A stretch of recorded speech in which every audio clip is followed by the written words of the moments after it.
Welcome once more. Like I said, today, the edition of today, personally, I'm so ready to be so inspired because I guess he's loaded. He's very loaded.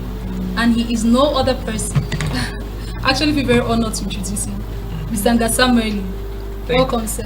Thank you so much, Brielle. Thank you so much, Favor. It's an honor to be on set with you today. Thank you so much. It's as gorgeous as always. You're flattering me. Wow. I mean, I don't want to waste any minutes. Having you here, every second is precious. Because your words, I mean, you're full of wisdom. But now, our viewers will be wondering, they want to know something about you, if not everything. So tell us about yourself. Who is Ambassador Merlin? Wow. Thank you so much. I want to especially thank God for this opportunity to be on set today. I want to thank the whole team of Work for Njoh. Thank you so much for having me on the program today. I'm honored. Now, Ambassador Merlin is a passionate follower of Jesus Christ. I'm a child of God. I mean, I don't mean just a child of God. I'm a born-again Christian, full of the Holy Ghost. Hallelujah. And I am privileged to be the founder, the president of Renewed Mind Leaders, which is an organization working with young people, empowering them to discover who they are and how they can affect their generation positively. I also am a social entrepreneur. I'm a founder. I am the author of the inspirational newsletter, The Voice of Change, which is how to inspire young people to think out of the box and to bring out the greatness from them. And I'm also privileged to be an ambassador of the Future African Leaders Foundation. Wow. I think that list is so long. Actually, you are loaded indeed. Thank you so much. Thank you. That's so much. And to think you're still climbing. Yeah, still climbing. In fact, I've not even started. You're still on the second step of the ladder. Something like that. Something like that. Yeah, Wow, I think wow. I'm You're indeed still. loaded. And we are really honored having you. Thank you so much. With everything you mentioned, you spoke about Renewed Mind Leaders. What is this all about? Thank you so much, Brielle.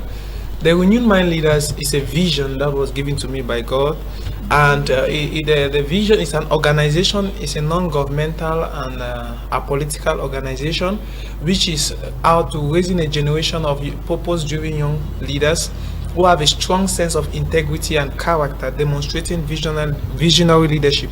Now, the Renew Mind Leaders, we carry out various programs. We carry out coaching, mentorship, and many other things. I think that I've given you some insights. Let me don't go more than. Thank you so much. You know, the world today, Africa is full of, especially Africa is full of many challenges, which are opportunities. So, why others see the challenge, we see opportunities. So a social entrepreneur is actually someone that is engaged into problem solving in maybe the community, taking up ideas, projects, and thereby forming it also in like an enterprise. So he is somebody that can be looking at the challenges, he's solving the real societal challenges.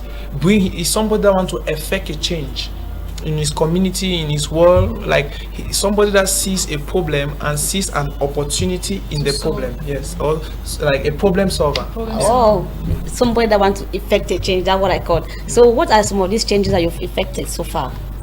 Actually, thank you so much, Antonia. You know, one of the things I'm really passionate about is talking to young people.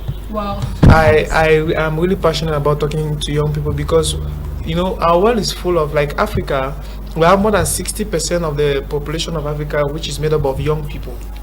And most of these young people have problems. Sometimes they have problems discovering who they are. They have problems of identity.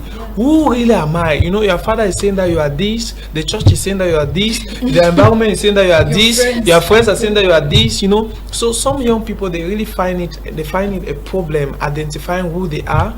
And I think that I've tried my best, or I'm doing something about that.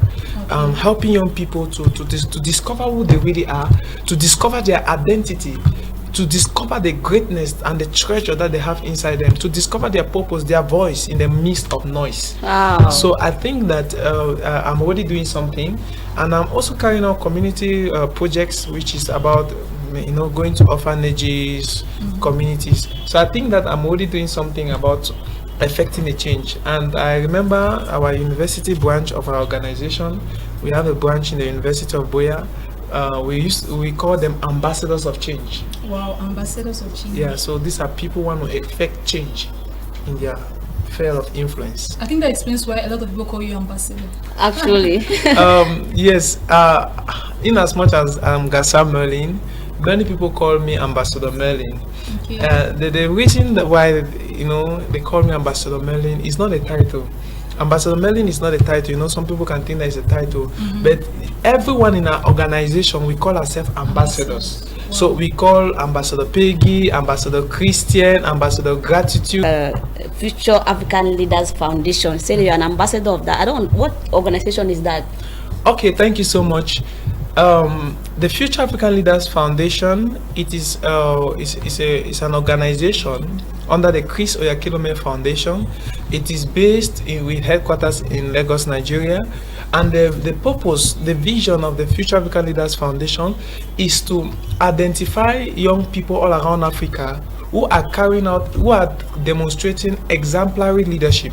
These are people all around Africa who are doing something about the problems that Africa is facing, about the problems in their communities, about the problems around them. Wow. So I was privileged, 31 people were nominated all around Africa for the Future Africa Leaders Foundation for the award, and just 11 of us were invited in Lagos out of the 31 wow. that were. Wow. So those of us that we have gone through the foundation, we are called ambassadors. Wow. So that is how I am an ambassador of the Future African Leaders Foundation. How can you be a part of this foundation? Actually, for you to be part of the Future Africa Leaders Foundation is very, very easy. One, you first of all need to know what is it all about. You can go to our website www.futureafricaleadersfoundation.org, or you can better see me after this. I can give you my number and we can always relate. And also, for you to be part of the Future Africa Leaders Foundation, it means that you must be passionate about Africa. You must be passionate about to see tangible and sustainable change in your environment. So I think that if you want to become an ambassador of the Future Africa Leaders Foundation, you can always see me, you can always get to me. Everyone is in need of change makers. My passion began as a teenager. I started organizing conferences, programs as a teenager. Oh my God! I was just passionate to see young people better. I was just passionate in seeing. I remember my first youth empowerment conference that I organized in a small hall in a church somewhere, wow. And I was just passionate. So one of the things that make me passionate about youth leadership or engaging young people to take up projects that is going to bring sustainable change is because I just know that the future of every nation is in the hands of the young people. The future of Africa is in the hands of us, the young people. So if we, the future, are not doing anything about it, then what will become of the future?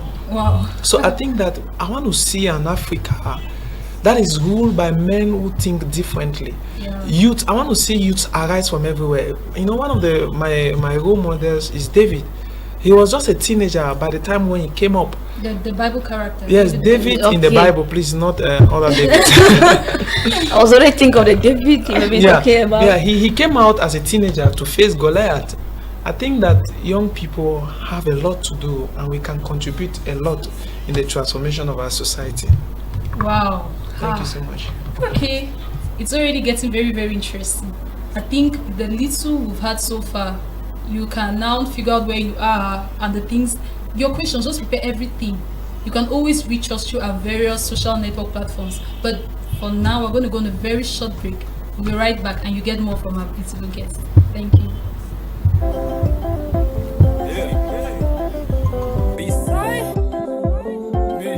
Thank you so much, Antonia. It's really, really a wonderful opportunity. Thank you so much for that question. Any dream without a challenge is no dream. Wow. Any vision without a challenge is no vision. I can see we are taking notes. Yes. This moment where we write. Yes. I've faced a couple of challenges in the work that I'm doing. At times we'll face challenge both from everywhere. We'll face from parents. At times it's as if you want to do your own thing. It's as if you want to do something, you are rebellious. Or at times you face challenge. Like I remember we went to one school wanted to go and organize a program there, career orientation, to help the students to connect their career to their dream. I remember the title of that program very well. The theme was Schooling Your Dream. And we met the vice principal. After the principal has given us go ahead, came back into the meeting and drove us out. That we are young people who don't have something to do, or leave my studies, or pay transport, use my allowance to come and empower young people, and the vice principal is telling us that we don't have anything to do. So I was really disappointed. I've also faced another challenge of getting authorization. You know, I had to go to see in an office or to get an authorization, and the person is sending me to Yaoundé. I don't know, how can I come to you as the regional delegate and you are sending me to Yaoundé? So at times it was really challenging to get authorization from authorities to give us the go ahead and to organize our programs. It's true, many people know this one, that, you know, if I don't even say this one, many people should be expecting a financial challenge. You know, I faced some financial challenge. You know, organizing programs, organizing things is not easy. It's going to cost you, you know. At times we'll have a program in Kumba, the transportation, the renting of halls, the renting of speakers, the adverts. And you were doing this as a student? And as a student, and by the way, for my allowance, and God as my only source. One of the things that saw me through out when I was facing this challenge is that I was like, this vision of the Renew Mind leaders, this vision of empowering people, why am I doing it? Am I doing it because I want people to know that I'm doing something? Or am I doing it because I want to become like somebody else? Am I doing it because I just want to do something with my life? So when I had the perspective that, first of all, I'm not doing this thing, the Renew Mind leader is not my thing, it's God's thing. You know, I have, even with the young leaders that I'm always work with, I said that one of the things that give me peace about our projects and our activities is that I know that this organization, I might just be privileged to be the founder, but it's not about me. It's not from me. It's just something, I'm just privileged that God gave the vision to me. So this clarity, that knowing that this vision is not my vision. What I mean is not my vision, it means that I'm trying to say that knowing that it does not come from me. It is God that gave me. It pushed me through. And by the way, God saw me through. You know, He was putting, you know, it's not as if we had a partner somewhere that was giving us money.